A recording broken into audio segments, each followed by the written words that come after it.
Hi hello good morning. ಎಲ್ಲರೂ ಹೇಗಿದ್ದೀರಾ? ಚೆನ್ನಾಗಿದ್ದೀರಾ? ನಾನಂತೂ ಚೆನ್ನಾಗಿದ್ದೀನಿ. ನಾವು ಇದನ್ನೆಲ್ಲ ನನ್ನ ವ್ಲಾಗ್ ಬರ್ತಾ ಇರೋದೆಲ್ಲ ನನ್ನ ಊರಲ್ಲಿದ್ದಾಗ ಎಲ್ಲೆಲ್ಲಿ ಹೋಗಿದ್ವೋ ಅದನ್ನು ನಾನು ವೀಡಿಯೋಸ್ ಮಾಡಿಕೊಂಡು ಒಂದೊಂದು ಸ್ವಲ್ಪ ಸ್ವಲ್ಪ ಗ್ಲಿಂಪ್ಸ್ ತೊಗೊಂಡಿದ್ದೆ. ಅದನ್ನು ಇಲ್ಲಿ ಆ್ಯಡ್ ಮಾಡ್ತಾಯಿದ್ದೀನಿ. ನಾವು ಏನು ಮಾಡಿದ್ವು ಅಂದರೆ ಮನೆ ದೇವ್ರಿಗೆ ಹೋಗಬೇಕಿತ್ತು ಅಂತ ಅನ್ನಿಸ್ತಿತ್ತು. ಸರಿ, ಮಕ್ಕಳು ಎಲ್ಲರೂ ಇದ್ದರು. ಸೊ ಅವ್ರು ಯಾರೂ ಬರಲ್ಲ ಅಂತ ಹೇಳಿದ್ರು. ನಾವೇನು ಬರಲ್ಲ, ನೀವೇ ಹೋಗಿ ಬನ್ನಿ ಅಂದರು.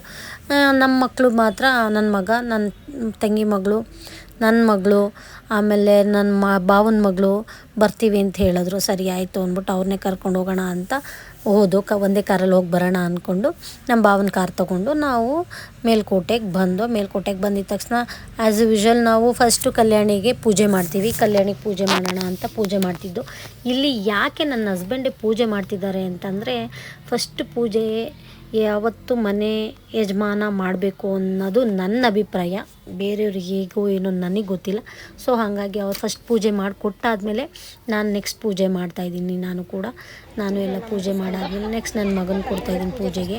ಅವನದು ಎಲ್ಲ ಪೂಜೆ ಎಲ್ಲ ಕಲ್ಯಾಣಿನೆಲ್ಲ ನಾಮ ಹಾಕಿಸ್ಕೊಂಡು ಪೂಜೆ ಎಲ್ಲ ಮುಗಿಸ್ಕೊಂಡು ಅಲ್ಲೊಂದು ಬೋರ್ಡ್ ಇತ್ತು. ನೋಡಿ ಶಾಕ್ ಆಗೋಯ್ತು. ಯಾಕೆ ಅಂತಂದರೆ ಯಾವಾಗಲೂ ಕಲ್ಯಾಣಿಗೆ ಪೂಜೆ ಮಾಡಬೇಕಾದಾಗೆಲ್ಲ ಏನು ದುಡ್ಡೇನು ಪೇ ಮಾಡೋಂಗಿರಲಿಲ್ಲ. ಪೂಜೆ ಸಾಮಾನು ತೊಗೊಂಡೋಗಿ ಅಷ್ಟೇ ಮಾಡಬೇಕಾಗಿತ್ತು. ಈ ಸಲ ನೋಡಿದ್ರೆ ಅಲ್ಲಿ ಬೋರ್ಡ್ ನೋಡ್ಬಿಟ್ಟು ಶಾಕ್ ಆಗೋಯ್ತು. ಏನಪ್ಪ ಈ ಥರ ದಂಡ ಎಲ್ಲ ವಸೂಲು ಮಾಡ್ತಿದ್ದಾರಲ್ಲಪ್ಪ ದುಡ್ಡಿಗೆ ಅಂತ. ಕಲ್ಯಾಣಿ ಪೂಜೆಗೆ 20 ರೂಪಾಯಿ ಅಂತೆ, ಆಮೇಲೆ ಮಣೆ ಹಾಕ್ತಾರಲ್ಲ ಅದಕ್ಕೆ 50 ರೂಪಾಯಿ ಅಂತೆ. ಫೋಟೋಶೂಟ್ ಮಾಡೋರು ತುಂಬ ಜನ ಆಗೋಗಿರೋದ್ರು. ಓಕೆ, ಅದಕ್ಕೆ ಮಾಡಲಿ. ಅದಕ್ಕೂ ಕೂಡ ಜಾಸ್ತಿನೇ ಅಮೌಂಟ್ ಇತ್ತು, 5,000 ರೂಪಾಯಿ ಇತ್ತು ಅದಕ್ಕೂ ಕೂಡ. ಸುಮ್ಮನೆ ನಿಮ್ಗೆ ಇರಲಿ, ಒಂದು ಯಾರಿಗಾದ್ರೂ ಈಗ ಹೋಗೋರಿಗೆ ಫ್ರೀಯಾಗಿ ಫೋಟೋಶೂಟು ಅದು ಇದು ಅಂತ ಹೋಗೋರಿಗೆ ಗೊತ್ತಿರಲಿ ಅಂತ ನಾನು ಇದನ್ನು ಹೇಳ್ತಾಯಿದ್ದೀನಿ ಅಷ್ಟೇ. ಈಗ ಫ್ರೀಯಾಗಿ ಫೋಟೋಶೂಟ್ ಇಲ್ಲ ಅಲ್ಲಿ, ಸೊ ಪೇ ಮಾಡಬೇಕು.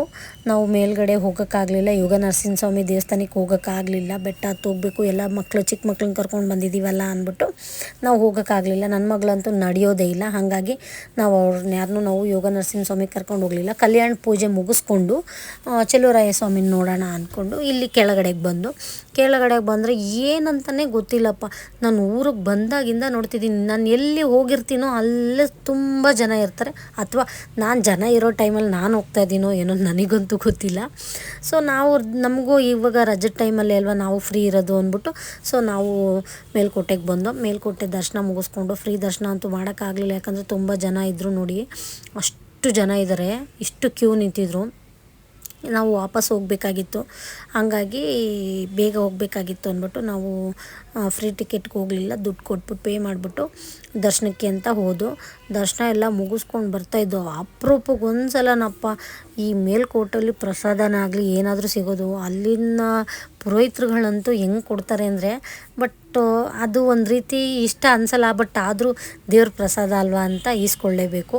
ಸೊ ನಾನು ಒಂದು ಪ್ರಸಾದ ಕೊಟ್ಟರು, ಪ್ರಸಾದನೂ ಈಸ್ಕೊಂಡೆ. ಅಲ್ಲೇ ಅಮ್ಮನ ದೇವಸ್ಥಾನದ ಹತ್ರ ಬಂದೆ. ಈ ಕೆತ್ತನೆಗಳನ್ನ ನೋಡಿ ನಂಗೆ ತುಂಬ ಖುಷಿ ಅನ್ನಿಸ್ತು. ಎಷ್ಟು ಪೇಷನ್ಸಿಂದ, ಎಷ್ಟು ಇದಾಗಿಂದ ಮಾಡಿರ್ಬೋದು ಆಗಿನ ಕಾಲದವರು ಅಂದ್ಕೊಂಡು ಅದು ಒಂದು ವಿಡಿಯೋ ಇರಲಿ ನಿಮಗೆ ತೋರಿಸೋಣ ಅಂದ್ಬಿಟ್ಟು ತಗೊಳ್ತಿದ್ದೆ. ಬಟ್ ನಾನು ಅಲ್ಲಿಗೆ ಹೋದಾಗೆಲ್ಲ ನಾನು ಜಾಸ್ತಿ ಈ ಥರ ಕಂಬಗಳನ್ನೇ ನೋಡ್ತಿರ್ತೀನಿ, ಮತ್ತು ಮುಟ್ಟು ಕೂಡ ನೋಡ್ತೀನಿ. ಅದೇನೋ ಒಂಥರ ನಂಗೆ ಫೀಲು ತುಂಬ ಚೆನ್ನಾಗಿತ್ತು. ಸೊ ನಾನು ನಿಮ್ಗೊಂದ್ಸಲ ಇರಲಿ ತೋರಿಸೋಣ ಅಂದ್ಬಿಟ್ಟು ನಿಮಗೆ ಒಂದು ಕ್ಲಿಪ್ಪಿಂಗ್ ಹಾಕ್ತಾಯಿದ್ದೀನಿ, ಇಲ್ಲಿ ನೋಡ್ಕೊಳ್ಳಿ. ತುಂಬ ಅಂದರೆ ತುಂಬ ಚೆನ್ನಾಗಿದೆ. ಯಾರಾದರೂ ಮೇಲ್ಕೋಟೆಗೆ ಹೋದರೆ ಈ ಕಂಬಗಳದಲ್ಲಿ ಮಾಡಿರೋದೆಲ್ಲ ನೀವೇನೋ ಕಂಬ ಅಂದ್ಕೊಂಡು ಸುಮ್ಮನೆ ಹೋಗ್ಬೋದು. ಬಟ್ ಈ ಕೆತ್ತನೆಗಳನ್ನ ನೋಡಿ ಎಷ್ಟು ಚೆನ್ನಾಗಿದೆ ಅಂದರೆ, ಇದು ಈಗಿನ ಕಾಲದ್ದಂತೂ ಕೆತ್ತನೆ ಅಲ್ಲ, ಹಳೆ ಕಾಲದ ಕೆತ್ತನೆ ಕೂಡ. ಇದು ಎಷ್ಟು ಚೆನ್ನಾಗಿದೆ. ಮನೆ ದೇವರಲ್ವ, ಹೋಗ್ತಾ ಇರ್ತೀವಿ ಅಲ್ವಾ, ಹಾಗಾಗಿ ನಾವು ಪರ್ಟಿಕ್ಯುಲರಾಗಿ ನಾವು ಚೆಲುವರಾಯ ಸ್ವಾಮಿನಷ್ಟೇ ಕೈ ಮುಕ್ಕೊಂಡು ಬರೋದು. ಈ ಥರ ಶ್ರಾವಣ ಮಾಸ, ಕಾರ್ತಿಕ ಮಾಸ ಬಂದಾಗ ಅಷ್ಟೇ ಯೋಗ ನರಸಿಂಹಸ್ವಾಮಿ, ಅಕ್ಕ ತಂಗಿ ಕೊಳ, ಧನುಷ್ಕೋಟೆ ಇದನ್ನೆಲ್ಲ ನೋಡ್ಕೊಂಬರೋದು. ಇಲ್ಲ ಅಂತಂದರೆ ಇದನ್ನಷ್ಟೇ ರಾಣಿನೂ ಮತ್ತು ದೇವಸ್ಥಾನಕ್ಕೆ ನೋಡ್ಕೊಂಡು ಬರ್ತೀನಿ. ದೇವ್ರ ಫೋಟೋ ತೆಗಿಯೋಂಗಿಲ್ಲ, ಹಂಗೂ ಒಂದು ತೊಗೊಂಬಿಟ್ಟೆ ನಾನು. ಇದಾಗಿತ್ತು ನನ್ನ mini vlog. Thank you for watching. See you the next vlog.